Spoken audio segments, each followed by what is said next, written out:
We were reading Nelson Mandela Long Walk to Freedom, the extract from the autobiography of Nelson Mandela. Now, today, taking the second part, and I am starting to read and explain in his autobiography what he says further. In life, every man has twin obligations, means two moral duties every person has: obligations to his family, to his parents, to his wife and children, means the personal obligations, and the second one, he has an obligation to his people, his community, his country. So these two obligations every person has.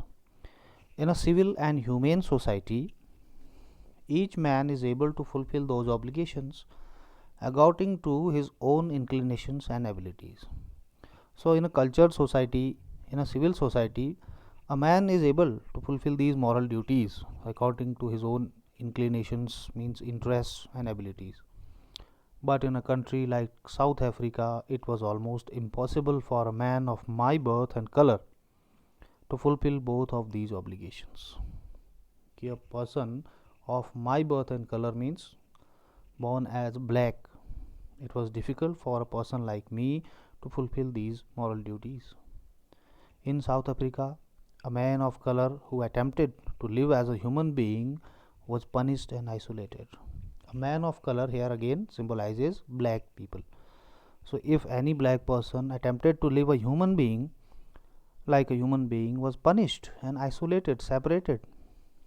In South Africa, a man who tried to fulfill his duty to his people was inevitably ripped from his family and his home. Unavoidably means forcefully.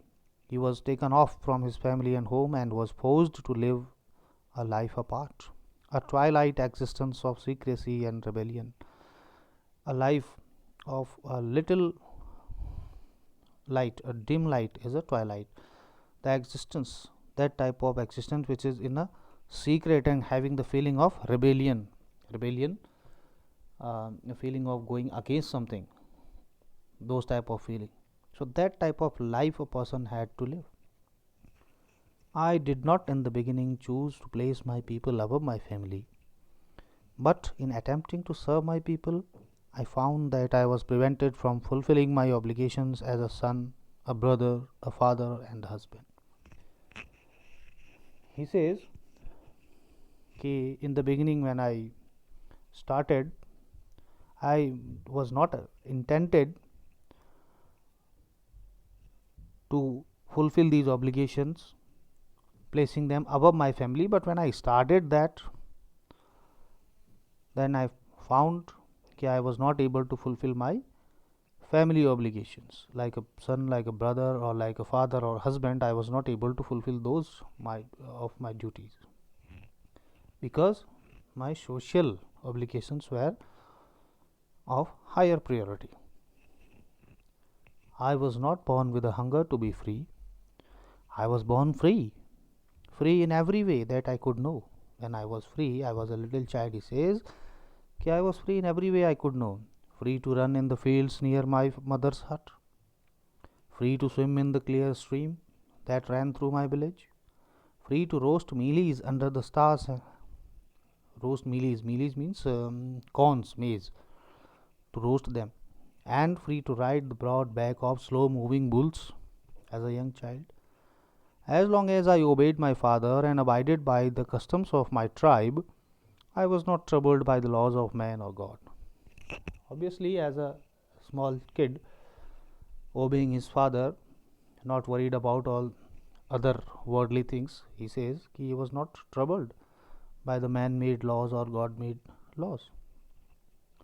It was only when I began to learn that my boyhood freedom was an illusion, when I slowly understood that it is only an illusion, it is only false to feel free. When I discovered as a young man that my freedom had already been taken from me, that I began to hunger for it. So when I realized we are not free people here, then my hunger for freedom started. At first, as a student, I wanted freedom only for myself.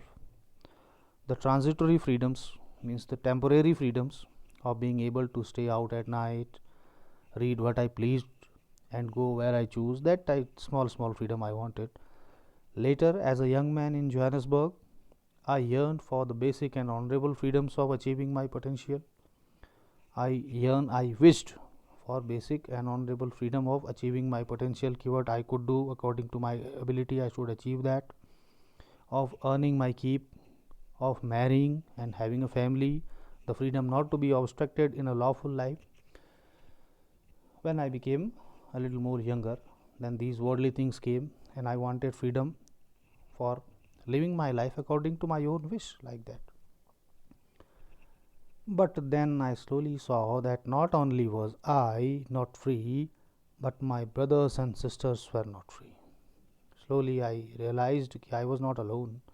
All my brothers and sisters, means other black people like him, were also not free. I saw that it was not just my freedom that was curtailed, that was reduced, but the freedom of everyone who looked like I did. Of everyone who was a black person like me, his freedom was also reduced, taken. That is when I joined the African National Congress. And that is when the hunger for my own freedom became the greater hunger for the freedom of my people. It was the desire for the freedom of my people to live their lives with dignity and self respect that animated my life, that transformed a frightened young man into a bold one, that drove a law abiding attorney to become a criminal. So, it was desire of all the people to live a free life, to live a life with dignity and respect, that animated my life also, that excited my life also, that moved my life also, and that transformed a very frightened young man like me into a bold person. A law abiding attorney I was, became a criminal, means now I am ready to break the laws. That also turned a family loving husband into a man without a home, that forced the life loving man to live like a monk. So, this is how all my life changed, just because of the desire of freedom of my people. I am no more virtuous or self sacrificing than the next man, means any other common man. I am not more virtuous, having those virtuous qualities and self sacrificing. It is just like any other man. But I found that I could not even enjoy the poor and limited freedoms I was allowed when I knew my people were not free. I was not able to enjoy freedom, a little freedom, whatever allowed, when I saw that my all people were not free. Freedom is indivisible. It cannot be divided into different people. The chains of any one of my people were the chains on all of them. If anybody was not having freedom, was chained. So it was just like for all of them. The chains on all of my people were the chains on me. Though chains of slavery or chains of being dominated, if any one single person was chained, it was just like a chain on me also. I knew that the oppressor must be liberated just as surely as the oppressed. Very important line.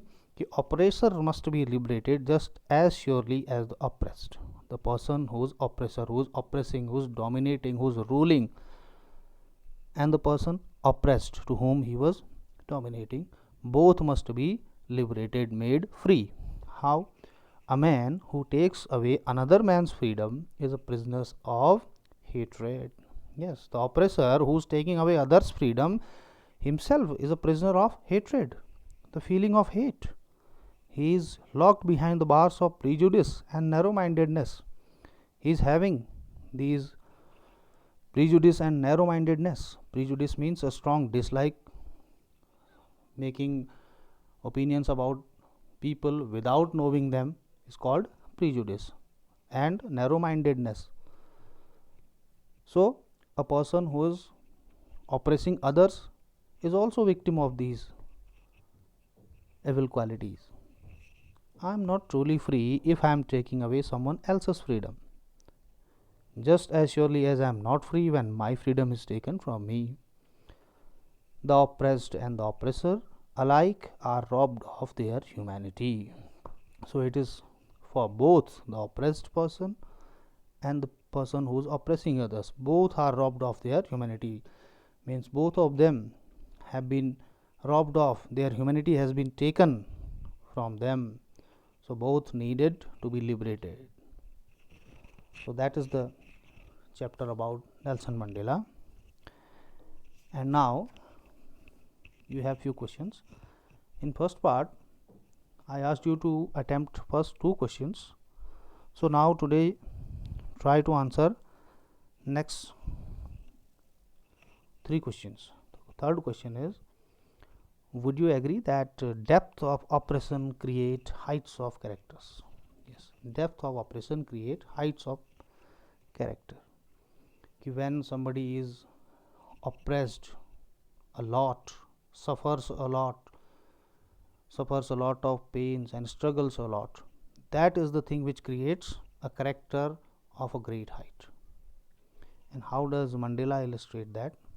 And can you add your own examples to this argument? Next question is asking, how did Mandela's understanding of freedom change with age and experience? Here you can mention how with growing age, in the beginning as a child what he longed for in his freedom, then when as a student what were his wishes of being free, and then when became older, so how those feelings changed. And the last question is, how did Mandela's hunger for freedom change his life? What all changes came into his life, living a life as a family person or other things, how all the changes affected. So try to answer these questions. Okay, that's all for today. Thank you.